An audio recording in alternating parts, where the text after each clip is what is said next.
कि रावतभाटा नगर पालिका क्षेत्र की जहां पर स्थानीय प्रशासन और राजनीतिक संरक्षण को लेकर आर्थिक बैंक के रूप में पहचान बनाने वाले भूमाफिया की मिली भगत से करोड़ों रुपए की सरकारी वन भूमि क्षेत्र पर निरंतर अतिक्रमण का निर्माण कार्य चल रहे हैं, जबकि वन क्षेत्र में ग्रामीणों को तो सड़क पानी की मूलभूत सुविधाओं से वंचित कर रखा है। पूर्व में भी सरकार द्वारा सभी अतिक्रमणों को तोड़ा गया। एनजीटी कोर्ट भोपाल आदेशों के अंतर्गत 7 नवंबर 2016 से स्टे जारी है, जिसमें किसी भी प्रकार का कोई भी निर्माण कार्य नहीं हो, ऐसा जिला कलेक्टर और स्थानीय प्रशासन को निर्देशित किया गया है।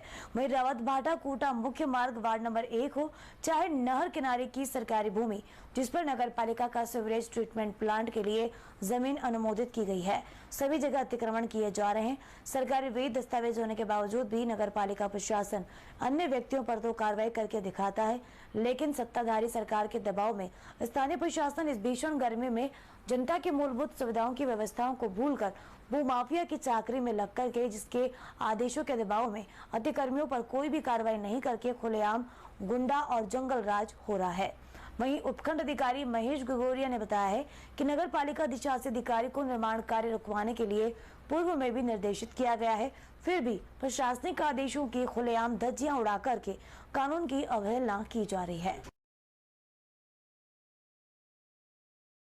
संजय जी, आपके द्वारा एनजीटी कोर्ट में एक मामला प्राथमिक रूप में दर्ज कराया गया था, जिसमें स्टे चल रहा था। उसके बाद भी वन अभ्यारण्य भूमि पर निरंतर अवैध अतिक्रमण चल रहे हैं। इस बारे में आपकी क्या प्रतिक्रिया, थोड़ा बताएंगे? दिनांक 7/11/2016 को एनजीटी न्यायालय से पूरी तहसील वार्ड नंबर 1 और 2 नगर पालिका के जो अधीन है उस पर स्टे लिया गया था।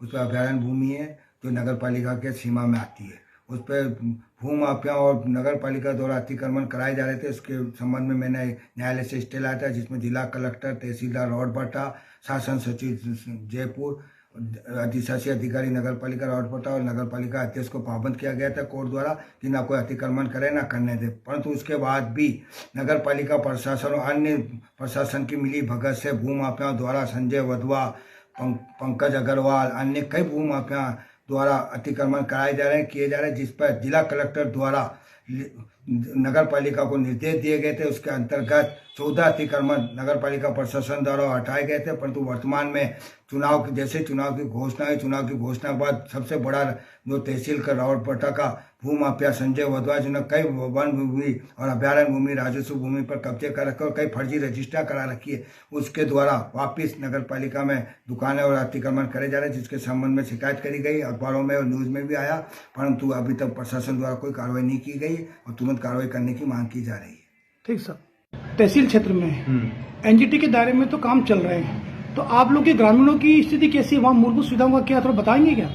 सर, वहाँ कोई भी सुविधा नहीं मिल रही है, कोई भी लाभ नहीं मिल रहा है। और मैं तो ये कह रहा हूँ कि अगर रावतभाटा क्षेत्र जो ये काम चल रहा है, ये भी जंगलात में आ रहा है और हम भी जंगलात में, यहाँ सब सुविधा मिल रही है तो हमको क्यों नहीं मिल रही है? हमारे रोड नहीं है, पानी नहीं है, लाइट नहीं है, मवेशी भूखी मर रही है, गाय भैंसे तैसे मर रही है, क्यों नहीं है? हमारे को रास्ता नहीं है आने जाने के लिए। अभी 2 महीने बाद बरसात होगी, हम बैठे रहेंगे, कोई पुलिया नहीं है, कोई रास्ता नहीं है।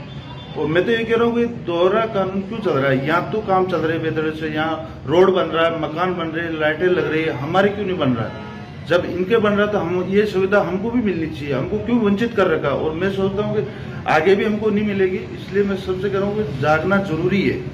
ठीक सर। रावतभाटा तहसील के बाहुल्य आदिवासी भील क्षेत्र में अभी भी वन विभाग द्वारा